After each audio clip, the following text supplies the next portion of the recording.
Merci, vous êtes bien aimable. On m'a demandé de venir faire un peu la partie folk du magazine. C'est bien volontiers que je suis venu des Cévennes de Grenoble à pied, malgré la neige, pour vous faire la partie folk. J'ai amené avec moi ma compagne Marie-Hélène Rotine. Salut Marie-Hélène. Qui est là et qui vous montrera les pas de danse. À un moment, en effet, nous enlèverons les tables de la MJC et nous pourrons nous livrer l'exercice des danses traditionnelles folk telles que le rondo, la valse, la polka piquée ou la lambada. Tout en buvant un petit coup de rouge de la cave coopérative.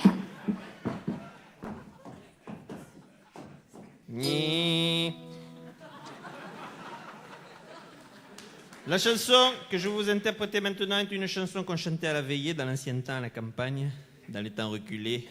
Vous savez que dans ces temps-là, la campagne, il n'y avait pas de moyens de distraction, de loisirs comme il y a maintenant. Il y avait simplement la vie qui s'en allait avec ses joies et ses peines, mais aussi ses peines et ses joies. On avait une coutume là-bas dans les Cévennes, à Grenoble, à la campagne, on avait une coutume, on pelait les noix. Alors l'après-midi, on allait gauler les noix sous les noyers, on cassait un peu avec les gaules les noix, puis il y avait plein de trucs qui tombaient, c'était des noix bien sûr. Et puis on remplissait les grands sacs de noix.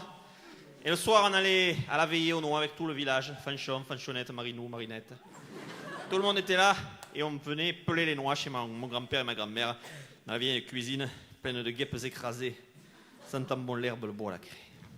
On arrivait chacun avec son petit marteau, on commençait à casser les noix sur la vieille table. Il y en avait partout, les coquilles on cassait, ça faisait un bruit d'enfer, c'était bien.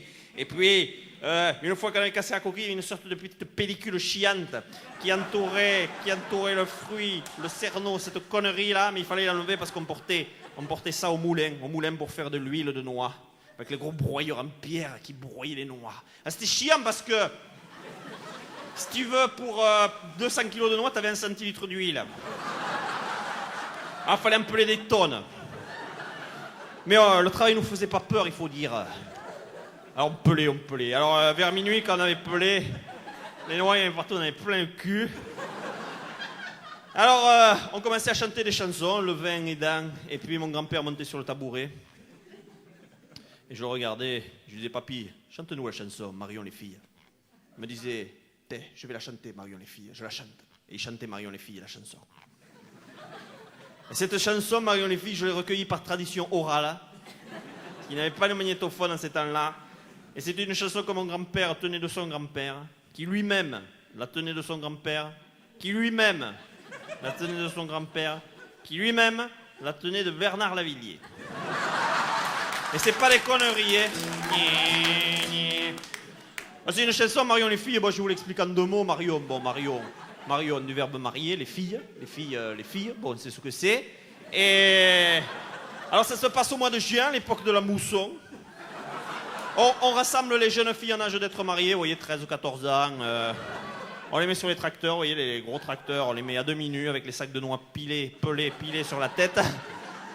Et derrière, on met les jeunes garçons en âge d'être mariés, 39, 40 ans. Et on les met sur les moutons, vous voyez. À califourchon sur le mouton et les châtaignes bouillies dans les narines, oui.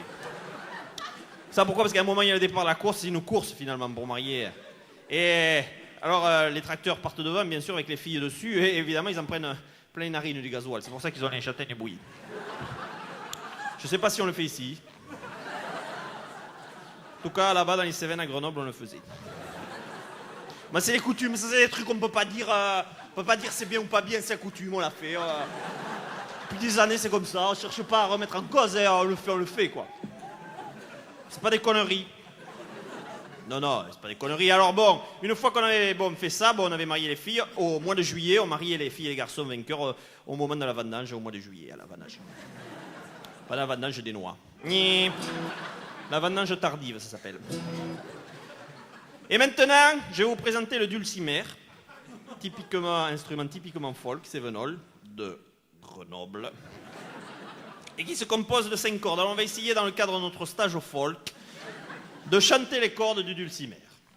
Vous voyez, vous connaissez un peu? C'est une sorte de psychothérapie folk, vous voyez, une sorte de cri primal folk. Bon, on va essayer. Alors on va voir si vous êtes libérés. Attention. Ni. Ni. Ni. Ni. Ni. Héron, petit patapon, mange le petit hérisson sur la jolie Harley Davidson. Prakakish, prakatakish, rakish, rakatakish. Bien. Eh bien, vous avez déjà pelé les noix, hein?